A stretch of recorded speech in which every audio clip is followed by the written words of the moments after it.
लोकप्रिय विधायक आदरणीय श्री जयराम कुमार महतो जी सभा को संबोधित करेंगे और डीवीसी की हालत खराब करेंगे। बहुत बहुत धन्यवाद। जयराम महतो जिंदाबाद, जयराम महतो जिंदाबाद। हमारा विधायक कैसा हो, हमारा सीएम कैसा हो। बहुत बहुत धन्यवाद। आप सभा को संबोधित करेंगे माननीय विधायक आदरणीय श्री जयराम कुमार महतो जी। हेलो,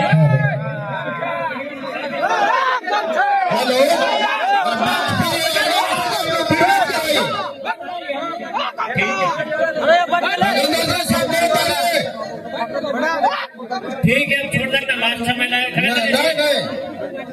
प्रोफेसर साहब सब ठीक है।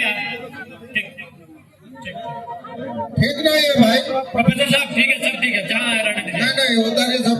अरे टूटते ना सब है कि चोट लगते, छोड़ साहब के कैसे चोट लगते पता नहीं, हम नहीं बेबन है। हाँ तो प्रोफेसर साहब छोड़ दीजिए। आज बोकारो जिला बेरमो विधानसभा बेरमो प्रखंड अंतर्गत डिग्री कॉलेज के इस मैदान में झारखंड लोकतांत्रिक क्रांतिकारी मोर्चा के तत्वाधान में आयोजित एक दिवसीय जनाक्रोश जनसभा के कार्यक्रम में उपस्थित हमारे जेल कैंप पार्टी के वरिष्ठ पदाधिकारियों में से मोतीलाल महतो जी, मनोज यादव जी, अर्जुन रजवार जी, यूनियन के अध्यक्ष अजय कुमार महतो जी, भुवनेश्वर महतो जी, बप्पी मिश्रा जी, जगदीश महतो जी, जगदीश राय जी, उत्पल मंडल जी, विश्वजीत मंडल जी, राजू जी, हरिंदर रजक जी, महिला नेत्री में स्नेहा रानी जी, पूजा महतो जी, अनिता महतो जी, लाली पटेल जी और हमारे बोकारो जिला के अध्यक्ष महोदय, बेरमो प्रखंड के प्रखंड अध्यक्ष, गोमिया प्रखंड अध्यक्ष, जरीडी प्रखंड अध्यक्ष, नालाडी के प्रखंड अध्यक्ष, डुमरी के प्रखंड अध्यक्ष महोदय समेत तमाम पदाधिकारी, कार्यकारिणी सदस्यगण, उपस्थित विस्थापित नौजवानों, माताएं, बहनें,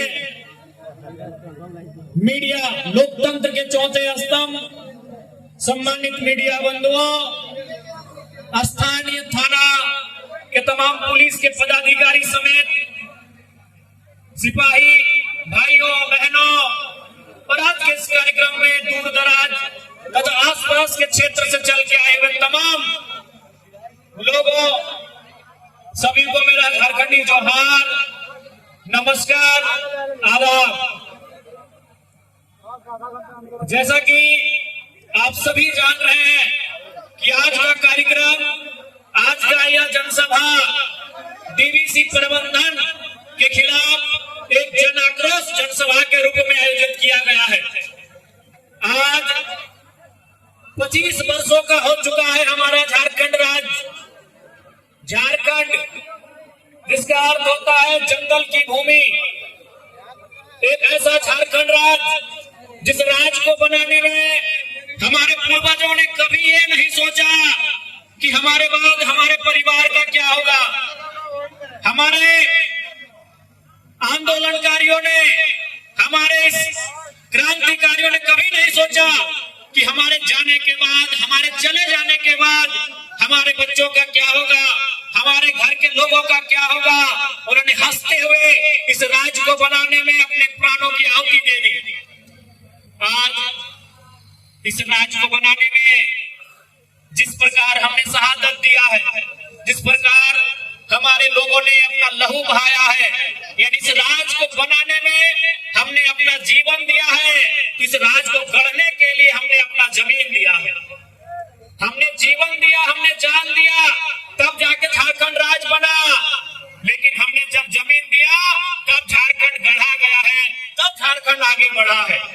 आज झारखंड की पहचान हो होती है उद्योग के लिए, आज झारखंड की पहचान होती है कल कारखानों के लिए, आज झारखंड जाना जाता है कोयला के खदानों के लिए, आज झारखंड जाना जाता है इन तमाम कल कारखानों के लिए। लेकिन बदले में उन कल कारखानों को स्थापित करने के लिए, उन कोयला के खदानों को संचालित करने के लिए, चाहे एशिया का सबसे बड़ा बारूद कारखाना आईएल गोमिया हो, या एशिया में चर्चित बोकारो का बीएसएल प्लांट हो, या सिंदरी का एफसीआई हार्ल हो, या फिर चंद्रपुरा का सीटीपीएस हो, या बेरमो का बीटीपीएस या डीबीसी हो, या टेनू घाट का टीटीपीएस हो, या विशुनगढ़ का डीबीसी हो। आज इस राज्य को गढ़ने के लिए, इस राज्य को उन्नति करने के लिए, इस राज्य को आगे बढ़ने के लिए हमारे इस राज्य के लोगों ने अपनी मां समान जमीन को देने का काम किया है। उस जमीन को देने का काम किया है जिस जमीन पर हमारे पूर्वज खेती करते थे, जिस जमीन पर हरी हरी फसलें लहलहाती थी। लेकिन आज 25 अलग झारखंड के 25 साल बाद और भारत की आजादी के 75 सालों से ज्यादा, भारत के लोकतंत्र के 75 साल के बाद आज झारखंड का जनमानस ये सवाल कर रहा है। आज झारखंड का बच्चा बच्चा, झारखंड का बूढ़ा, झारखंड की महिलाएं ये पूछ रही है कि हमने आपको जमीन दिया, बदले में आपने हमें क्या दिया, इसका हिसाब किताब किया जाए। हमने आपको जमीन दिया, ये जो चिमनी आप देख रहे हैं, जो चिमनी धुआं फेंक रही है, ये जो चिमनी रात को लाल लाल दिखती है, ये हमारी जमीनों पे खड़ी है। लेकिन आज इस चिमनी में जो रोजगार मिला है, इस चिमनी के आने से जो नौकरी मिला है, उसमें झारखंड के लोग कहाँ हैं? आज हर एक झारखंडी का सवाल है। सवाल है या नहीं है? आज हर एक झारखंडी का सवाल है। आज झारखंड के हर एक नौजवान को, आज झारखंड के हर एक व्यक्ति को अपने अंदर ये चेतना जगानी होगी कि आखिर हमने ये राज किसके लिए लिया है। एक नारा गूंजता था कि कैसे लिया झारखंड, लोग कहते थे लड़के लिया झारखंड, लेकिन आज ये नारा गूंज रहा है कि हमने किनके लिए झारखंड लिया, हमने क्यों ये झारखंड लिया। आज आप जान रहे हैं कि हमारी जमीनों पर अनगिनत फैक्ट्रियां हैं, आज हमारी जमीनों पर अनगिनत कोयले के खदान हैं, आज हमारी जमीनों पर डीबीसी की परियोजना है। लेकिन जब नौकरी की बात आती है, उसमें झारखंड के लोग कहाँ हैं और कितने हैं, ये सवाल आज 25 साल के बाद किया जा रहा है। और आज इस सवाल के उत्तर आपको ढूंढना होगा। याद रखिएगा झारखंड के नौजवानों, यदि आज आप अपने हक की लड़ाई को बुलंद नहीं करते हैं, यदि आज अपनी आवाज को बुलंद नहीं करते हैं, तो हमें तो ऐसे भी इस दुनिया से जाना है। या तो भूख से मरिए, या तो भूख से मरिए, या सत्ता की चाबुक से मरिए, लेकिन मौत आने से पहले मैं आपसे ये कहना चाहूंगा कि हमें लड़ना चाहिए। मौत एक दिन सबको आएगी, यहाँ जीने के लिए कोई नहीं आया है। लेकिन मैं आपसे कहना चाहूंगा कि हमें एक बार लड़ना चाहिए। मौत तो हमारी रोज होती है, कभी रोड एक्सीडेंट में, कभी अभी तो सांप के काटने से प्रत्येक दिन 1-2 लोगों की मौत की सूचना मिल जाती है।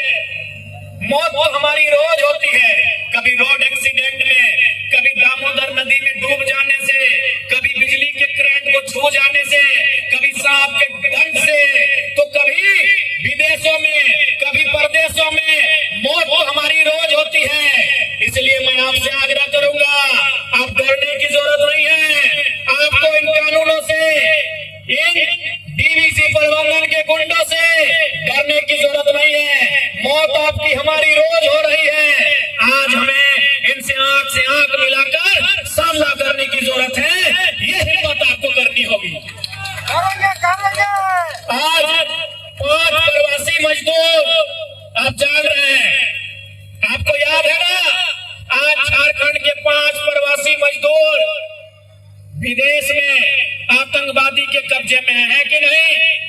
अरे मौत तो आपकी रोज हो रही है। आप अखबार के पन्ने पलटिए तो कि किस दिन आप जिंदा हैं। आप कभी रोड एक्सीडेंट में मारे जा रहे हैं, कभी ट्रेन एक्सीडेंट में मारे जा रहे हैं, कभी बिजली के करंट से, तो कभी सांप के डसने से, तो कभी नदी में डूब जाने से, कभी तालाब में डूब जाने से आपकी मौत रोज हो रही है। लेकिन आज उस मौत को, उस डर को भुलाकर आज आपको अपने आने वाली पीढ़ी के हक अधिकार के लिए लड़ने की आवश्यकता है। आज 5 प्रवासी मजदूर जो विदेश में क्यों गए थे? काम करने गए थे, काम करने गए थे ना, विदेश गए थे, काम करने गए थे। और क्या हुआ वहां? उनके साथ क्या हुआ? जिस प्रकार हमारे देश में भी आतंकवाद है, आप आतंकवाद का नाम सुनते हैं कि कश्मीर के पहलगाम में आतंकवादी घटना, पुलवामा में आतंकवादी घटना, उरी में, पठानकोट में आतंकवादी घटना, उसी प्रकार नाइजर में भी आतंकवादी हैं। और उन 5 प्रवासी मजदूर को वहां के आतंकवादियों ने कब्जे में ले लिया है। यानी मौत तो हमारी हर जगह हो रही है, लड़ना हमें हर जगह पड़ रहा है। तो सोच के देखिए।